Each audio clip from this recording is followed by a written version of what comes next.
The news in detail. India's journey towards the sun began today as the maiden flight mission took off precisely at 11:50 a.m. at the Satish Dhawan Space Center, Sriharikota.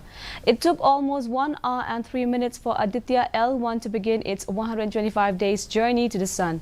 On a sunny afternoon, the PSLV C-57 rocket carrying ADITYA-L1 soared into the clear skies with a reverberating sound and with the crowds at ISRO expressing their happiness with whistles and claps.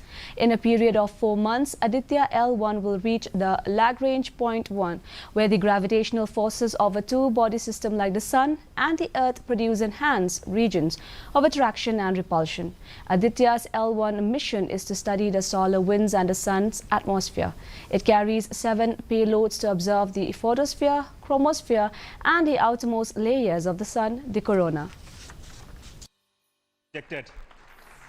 In an elliptical orbit of 235 by 19,500 kilometers, which is intended very precisely by the PSLV, very unique mission mode here, with the upper stage of the PSLV taking 2 burn sequence for injecting the primary satellite for the first time.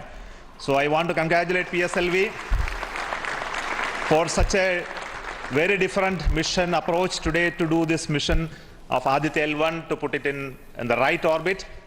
Now, from now, the ADITYA-L1 will take its journey after some Earth maneuvers. It will start its journey to the L1 point.